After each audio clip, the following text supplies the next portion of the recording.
I'm joined today by Dr. Sam Madra, who works at the University Archives and Special Collections.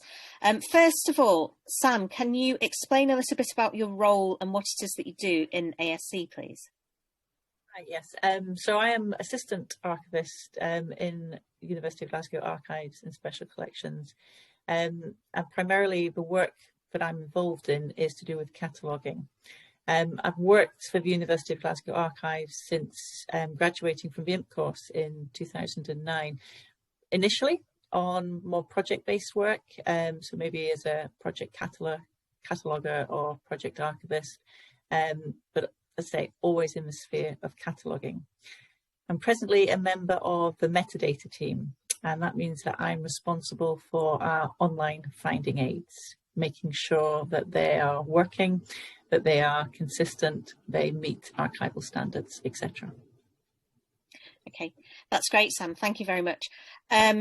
And so you've identified some projects for the IMP students to be able to undertake as part of their description, cataloguing and navigation assessment. I wondered if you could give me a little bit of context around all three projects, please. Yeah, and just to give you this sort of the background, sort of today, a lot of cataloguing work actually involves data cleaning. There's a wonderful fantasy that you're going to be squirreled away in an attic somewhere working with old documents. It's not really the reality. Sometimes we get that and it's wonderful when we do, but most of the work is to do with data cleaning, and so making the legacy catalogues consistent and accessible for the readers, and as I said before, ensuring that they meet contemporary archival standards. So since its merger in 2016, Archives and Special Collections have been involved in amalgamating its archival catalogues. So historically, they were created using different software and they were held on different platforms. So we're bringing them all together into one collection management system, and the one we've chosen to run with is EMU. Part of that was inspired by the fact that the Huntarian is also using EMU, and that means that for any people, readers, users interested in the University of Glasgow's heritage collections, they'll only have one point that they need to come to search across all of the heritage collections. So Archives and Special Collections catalogues are now available through the University Collections catalogue search page, IMU. However, there's still work to do on these records, and that's what we would really like help with from the students. Okay, that's great. Thank you very much.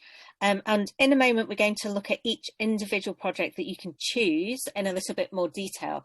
But first, just to really reiterate that for all projects, in addition to the work that you're going to have to submit for the project, you're also, as a student, expected to also complete a critical reflection on what you've learnt when you've been doing the project. So it's what you've learnt, but also importantly, if you're in charge of the project, would you have done anything differently? And what would you then do next as well?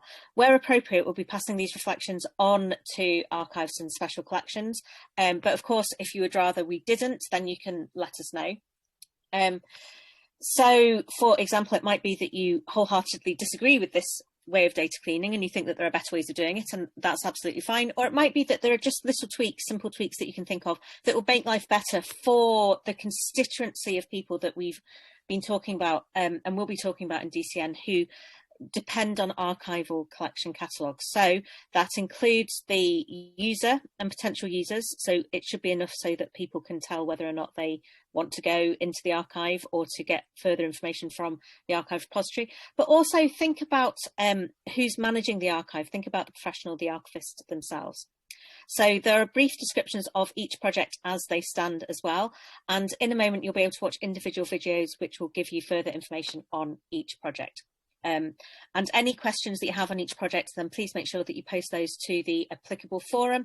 And Sam will also be along in week 5 for a brief question and answer if any of you have got any further questions. Okay, thank you.